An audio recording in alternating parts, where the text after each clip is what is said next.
Welcome to the next episode of the Living Library Podcast. This podcast is organized by the Hoff Family Arts Foundation, Inc., and the program as a whole is in collaboration with the Beverly Free Library in Beverly, New Jersey. It is in this podcast that we strive to answer the question, who's recording history happening right now? The Hoff Family Arts Foundation hopes to do this by bringing in notable people from the community and notable workers from the community to sit down and talk about their experiences growing up in our little city. We would like to start off by saying that we will not be censoring our guests during these talks, so viewer discretion and listener discretion is heavily advised. If you'd like to be present for one of our live tapings, they happen on the fourth Thursday of every month at 6:30 at the Beverly Free Library. Please take a look at our social media, Hoff, H-A-A-F, Family Arts, on Facebook and Instagram to keep up to date on our latest projects. Please enjoy the show. This month we have Cynthia Hall Miller, Esquire, here to talk to us today about her experience growing up, living in Beverly, and being part of quite a big family in the town. So without further ado, Cynthia, if you would. Thank you. Thank you, Kelsey. And I have to correct you. Oh. Okay, but you got to hear this story. Okay. When Mr. Hoff asked me to do this, he asked me to talk about the legacy of my father. Oh, okay. So that's what we're going to do. I cannot talk about myself because there is a day in history, a day in the city of Beverly that lives in infamy. 5 teenagers, women, and I was one of them, did things in this city that the statute of limitations probably still hasn't run. So I can't talk about myself. Gotcha. But I am more than happy to talk about my father. And all 5 of us are still living. I'm the only one who still lives in Philadelphia, in Beverly. But one day I'll tell you. I'll tell you, Jamie, too. Okay. I have not told... the king. Oh my gosh, I have not told my sons about this, and I dare not tell my grandson about the stuff that we did in the city of Beverly that day. It was... And we talk about it now, and we still cry tears of laughter. Did your dad know? Pardon? Did your dad know? Oh, heck no. Absolutely, he did not know. We all have secrets, don't we, Mike? Yes. Mike and one of his friends have a secret, and my father did know about that, but they won't tell me. I have no idea what it is. I will probably never know. Okay, no, my father did not know, and I was 15 years old at the time that this happened, and it happened on Broad Street here in Beverly. That's all I'm going to tell you for now. On the north end of the south? I'm not telling you. Not telling you. He's going to go back to the Beverly B's. No, Beverly B was not in existence then. It must have been between the Beverly Banner and the Beverly B. But no, it was not in existence at that time. And he won't find out what it is. Now, which end is toward the river? That's north. Okay, it's happened south. Okay? All right. So, I have a question for each of you. Who can walk into anyone's home today without a key and just do what you want to do in that home? Relative, friend? Nope. No. Okay. Well, I did that for years. And at the end of this talk, I'm going to tell you what I found every day when I walked into that home. And that home was my father's home. I'm going to start with the end of his life. He died on March 21st, 1995, of a heart attack at his home. My sister, Pam, and I'm going to brag about her because my father was very proud of all of his children. Pam has an a Master of Science in Nursing. She has an MBA. She is a board certified nurse practitioner. She works at a major hospital, and at the time of my father's death, she worked at that major hospital also. She was coming home from work early in the morning and came in. My father was lying on the floor. He was seated at his desk. He slumped over. He died. She gave him CPR. His funeral was on the 24th of March. And Randy was working at St. Joe's at that time, correct? Yeah. Okay. One of his colleagues was coming to the funeral, and she stopped in Delran on Route 130 to ask for directions. And the person to whom she spoke said, "Oh, you're going to T. Hall's funeral." He was widely known and widely respected. And because of his funeral, I have said no flowers at funerals anymore. After his funeral, the flowers were just massive amounts of flowers. We could never get rid of all of them. And because he's buried in a veteran cemetery, you couldn't take them. So that was my take on flowers and his death. His death was very sudden. It was tragic for all of us. At his funeral, Reverend Lawrence Foreman Sr. spoke. And one of the things that he said about him was, "Let the work that I do speak for me."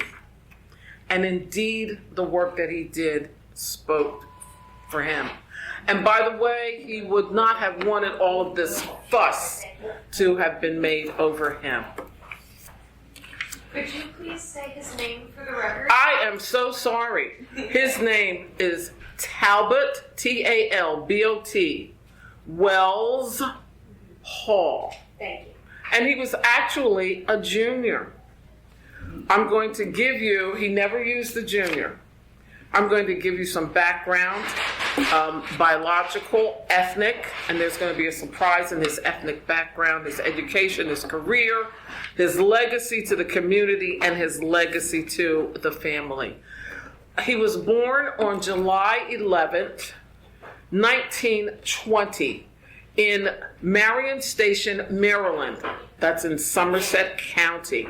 His father died when he was 2 years old, and he was born with a heart condition.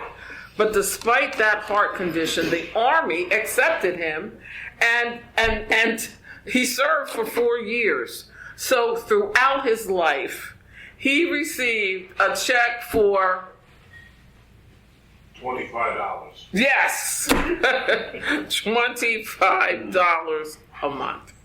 He had 4 siblings, Rebecca and Samuel, who died. Those are 2. They died in their young adult years, and Joseph and Talbot.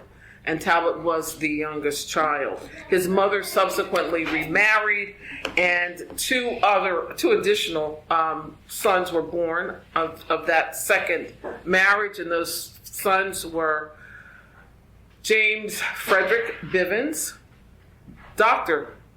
James Frederick Bivens, and the Reverend Isaac Homer Bivens. On or about 1928, his family moved to the Burlington, Beverly area. He went to the school that's across the street from Macedonia. Who knows the name of that school? I don't remember. Magnolia Street or junior high school? Okay.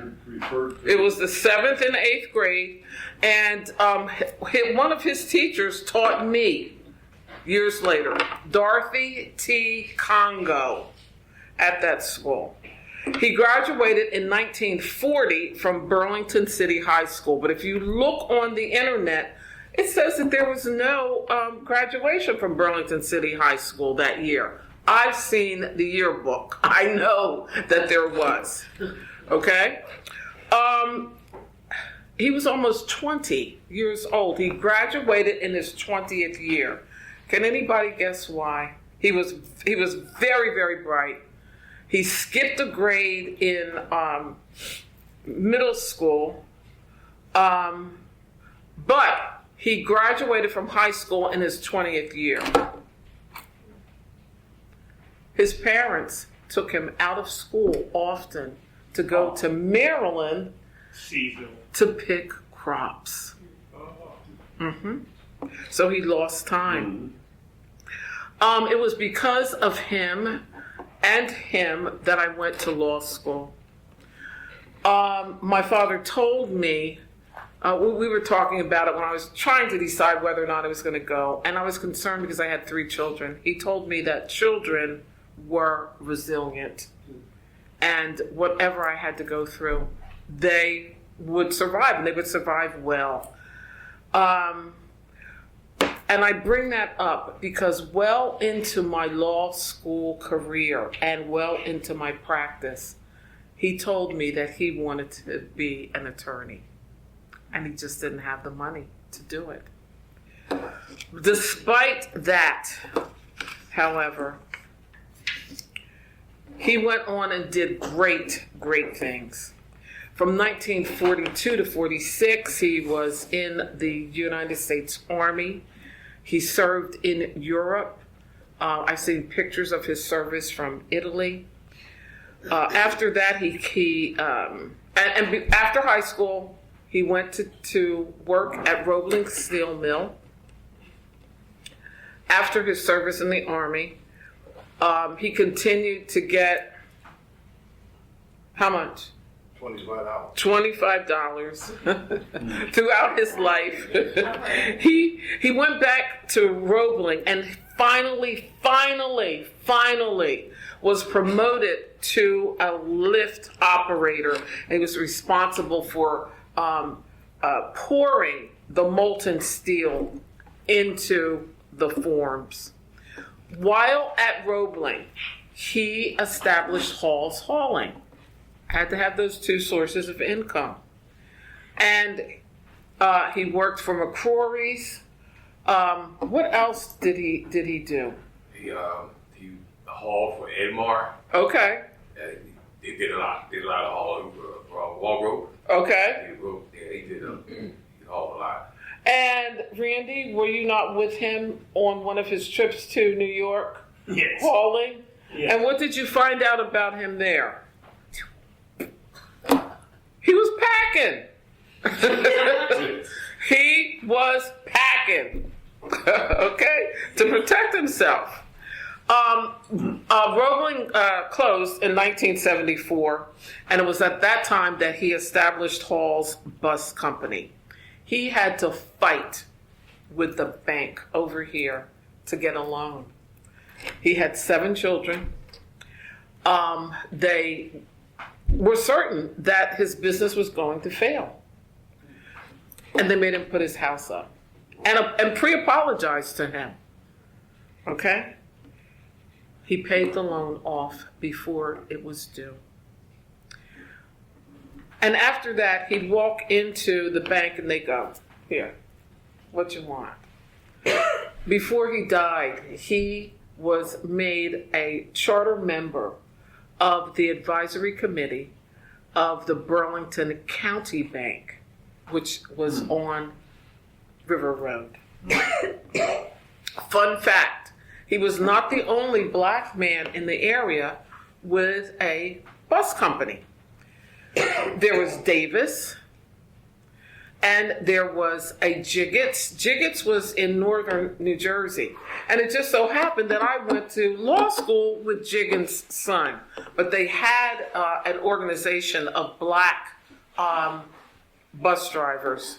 He transported Beverly City children to Palmyra through his bus company. I didn't ride on his bus. Did you, Mike? Yes, I did. Did you? I drove.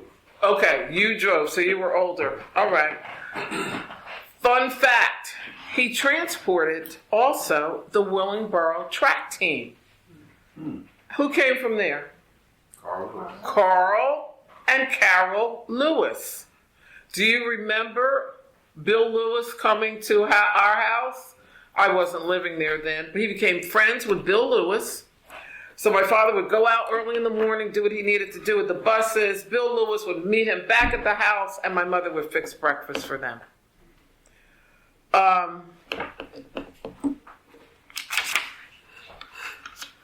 Another fun fact that few people know about him, he was a licensed funeral director. He graduated from Eccles School of Mortuary Science.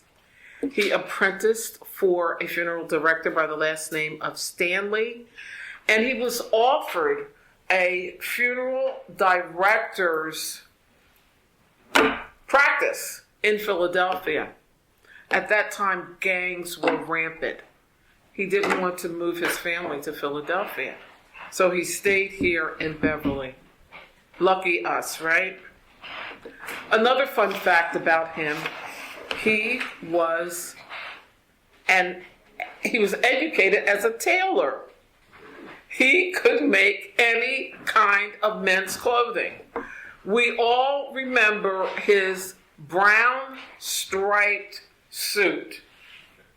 Do you remember that suit, Randy? Yeah. The lines were, the pinstripes were perfect.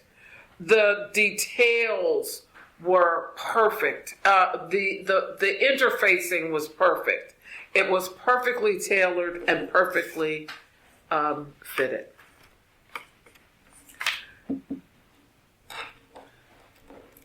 His legacy to this community, I think, is unparalleled.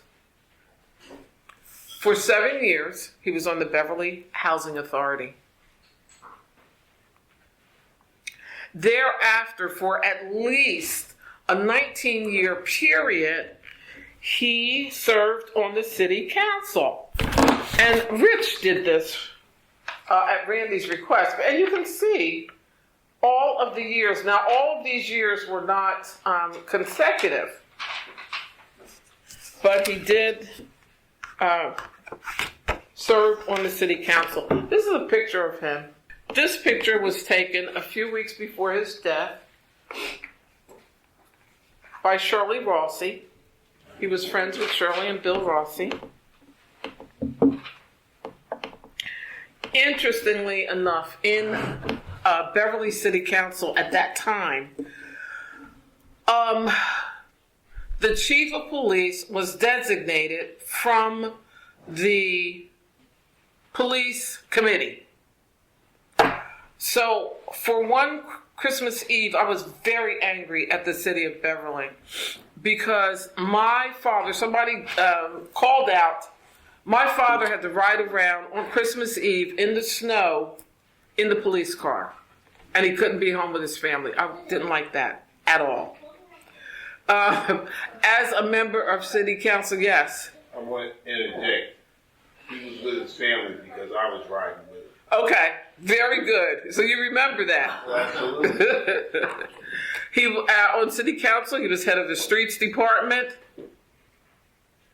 He was president pro tempore of the council. And as I've already said, that he was head of the police committee. Those were his council duties. He was a member of the Beverly branch of Rotary International. He became friends with Bob Rossi, Bill Shahosky, Russ Toomey. Do you know any of those people? Yes. Okay. And there was another guy, tall, red hair with a beard. He was the nicest guy. I can't remember his name at all. Red hair. Yes, red hair and a beard. And they'd have the spaghetti dinners once a year. My father always, and the food was not good. Okay, but, I mean, it wasn't. The food was not good, but it was a good time. And it was packed. It was always packed. And Daddy always did all the cleanup. Yep. From Rotary International, he got the highest honor that a member could have, and that was, he was given the Paul Harris Fellow Award.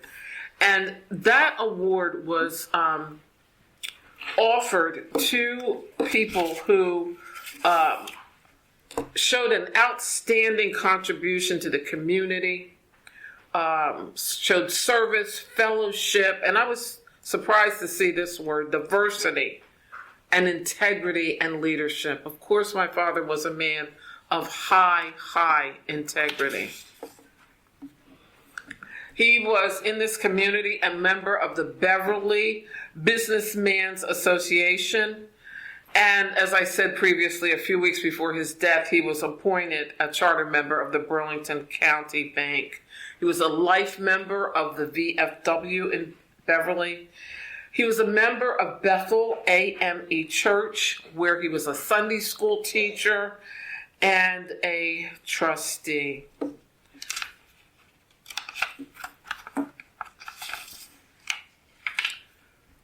A park across from City Hall is named for him. And we're very proud of that. When was that done? I do not know, but I will find out. Yeah, right, we should be able to. Yeah, we should be able to. We should be able to know that. And there should be some signage there. Yes.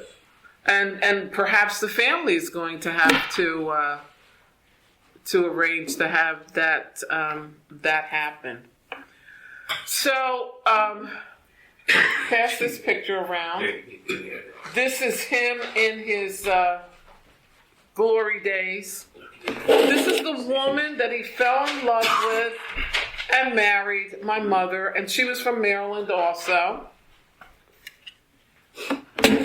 I showed you this photo. That was a few weeks before he died. And Shirley Rossi took that picture, as I told you. This is so heavy. Every year, my aunt had Christmas dinner at her house. So this is 1990. We were all 7 of his children were there, and this is from a photograph. This is from a photograph of that day. Kelsey, what are they called? You said that your sister has one. I don't remember. It's a crystal picture. Yeah, I don't remember. Do you have the light that goes underneath? Sometimes you buy a light. I didn't do that. My sister gave that to me. Beautiful. Isn't it's etched. But it's etched inside somehow. Yeah. So it's like a lot of layers of glass, and each one has part of the picture etched in. Yeah, absolutely. Yeah, it's beautiful. Because I've seen plastic where they. I like it. Really? Oh, yeah. Okay, that's fine. Yeah. Okay, absolutely. He was kind of handsome, wasn't he? You know what I forgot to tell you about his ethnicity? He was a Nanticoke Indian. He had Nanticoke Indian in him. So this accounts for the curly hair. And if you look at Pam's hair and at mine, that's our ethnicity. Nanticoke Indian. And my brother, And what's the Nanticoke Indians. Christmas 1990. Okay, so this is a picture that appeared in the newspaper, and my mother was not pleased to see this picture because she always told him, you should never come right out from working on your buses, working on the trucks, and then go to a meeting. So this is the picture that appeared, and my mother was not happy about this photo at all. Not at all. Yeah. Not at all. Look at it. And that, I guess that was a stock picture. They had been at a council meeting and took that photo. Was that about a council meeting, or what was the article? About his death. Oh, I'm sorry. About his passing. Mm-hmm. Yep, it was about his passing. Yep. Oh, Lisa.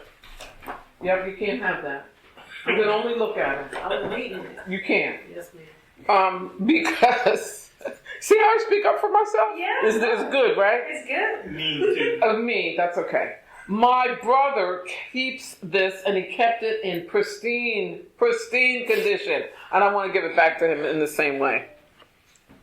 You can come to my house and read it, though. Okay? All right? There's rules. I Just- probably find it online. Just bring food. with you. So I'm going to now read to you what my surviving sons wrote about the legacy of their grandfather. Bear with me, it's not very long. Adrian wrote this. Wait a minute, let me see. Let's speak about one. Did Randy write that one? Hold on, that was Randy. The legacy my grandfather left me was courage, service, and faith through the spirit of entrepreneurship. Every morning at 5 a.m., we would pray together before going to work on the buses for his own company, Hall's Bus Service.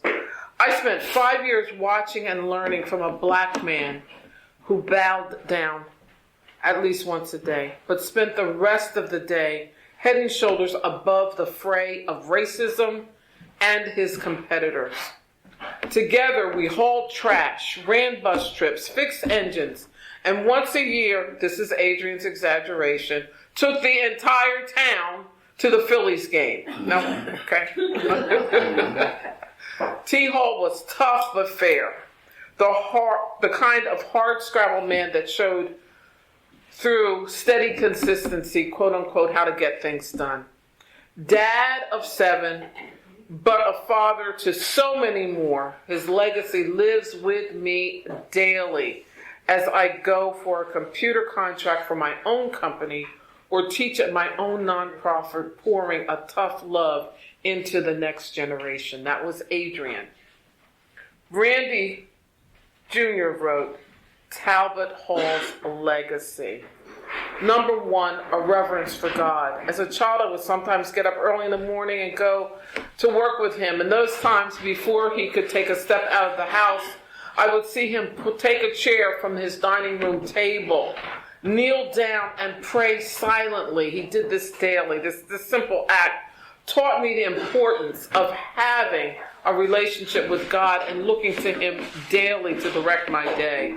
Number 2, and then entrepreneurial spirit. I watched my grandfather run a successful business company for years, owned several real estate properties. And I didn't tell you, we have property in Maryland. He built a house from the ground up. It's still there. And we loved having family reunions at that location. And we are all Marylanders at heart, I truly believe. As I got older, I found out he operated a funeral home in Philadelphia at one point in time. He did do that. And my girlfriend Joanna and I went to Philadelphia because we were Girl Scouts on the days that we weren't doing things that were near crimes. And we had to go to Strawbridge's, so he took us over there. And he left me in the room with a dead body while he walked across the street to get powder. You don't do that to a 12-year-old. I was terrified. Absolutely terrified. He continued his business ventures in New Jersey after Roebling closed. This example taught me to believe in myself, and I think that is a legacy that he left to every one of us, and that hard work will yield results. Community. He was a pillar of the community. He had served at his church and also in local government, a council member for years. And this is the number 4 that Randy has written is the number 4 part of his legacy that he left with me. A good name, the importance of a good name. As a child, Randy says, I would hear adults speak about how great a man he was and how he treated people fairly. He did. He said it was on his mind, but after that, it was over.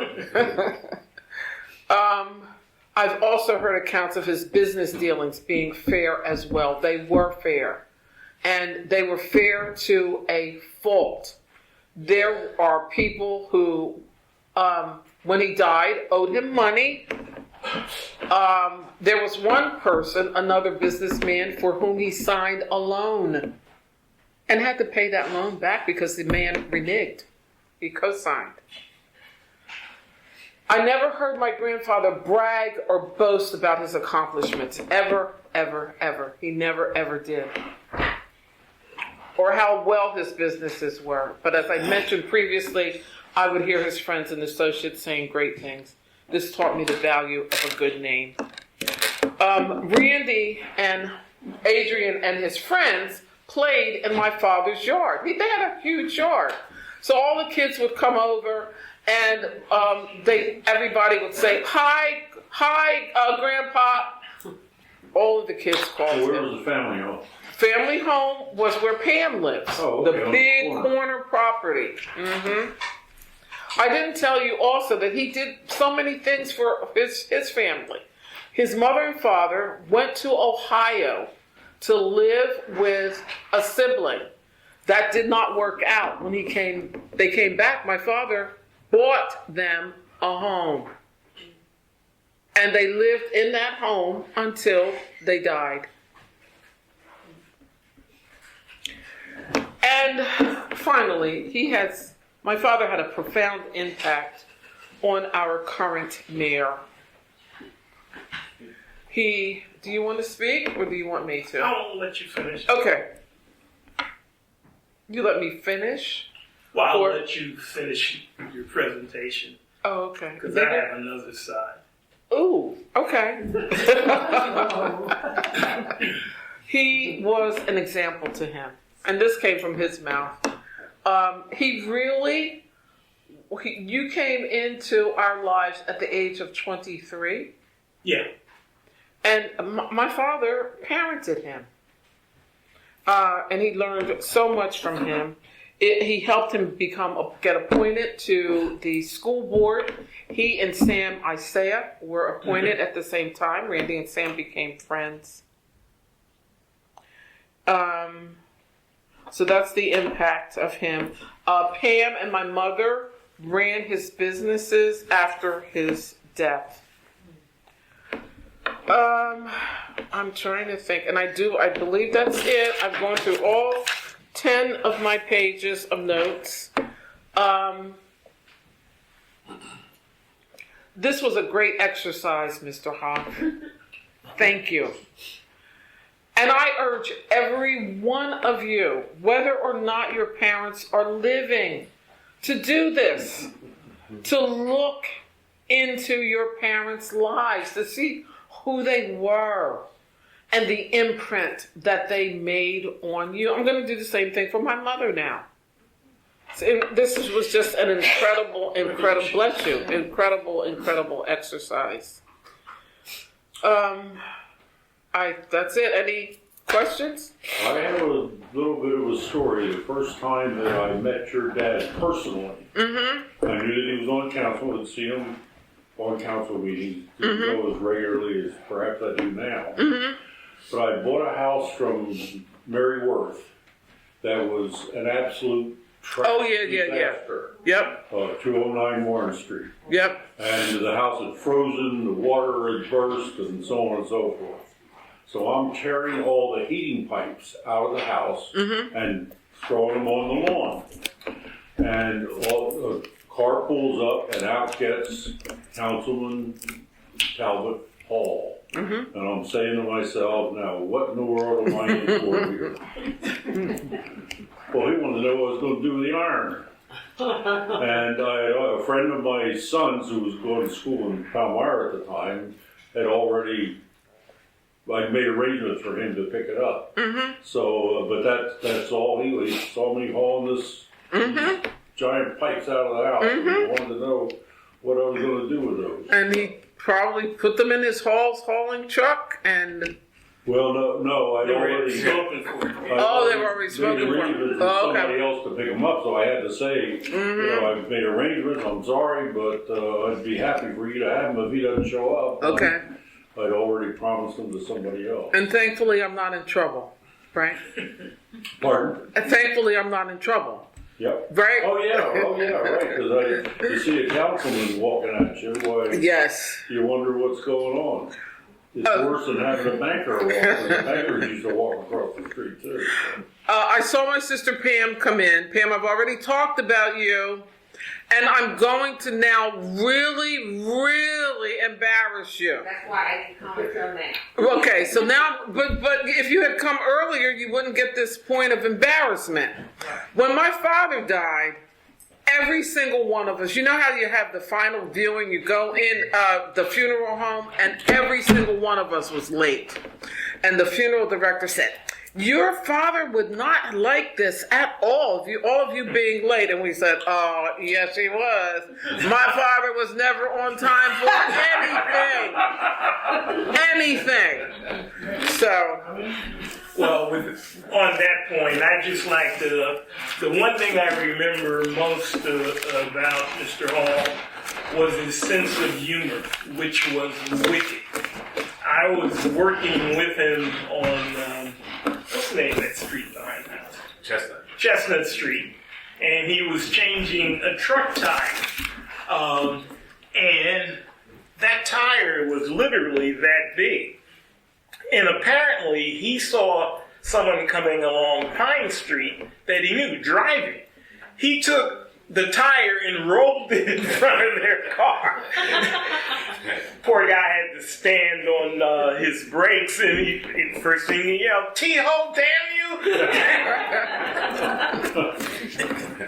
So and I think the legacy that my father left for me was to I remember him telling me, we have 2 ears and 1 mouth, so that we listen twice as much as we talk. Another thing he told me, I don't know why I remember this, is that a drunken man's words are a sober man's thoughts. Yeah. Mm-hmm. And he taught me to be authentically who I am, and to have confidence in who I am, because he had confidence in who he was, and not to let anybody push you off of your spot. And he did not.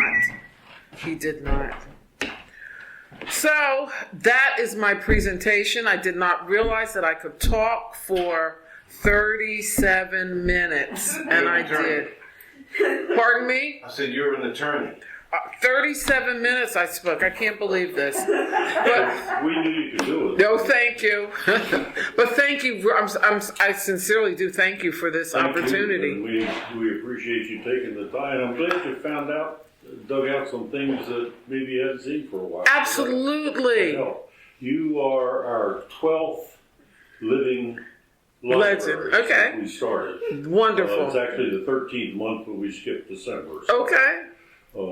We're starting a new year next month. So. Okay. But we thank you very much for. Oh, you're very welcome.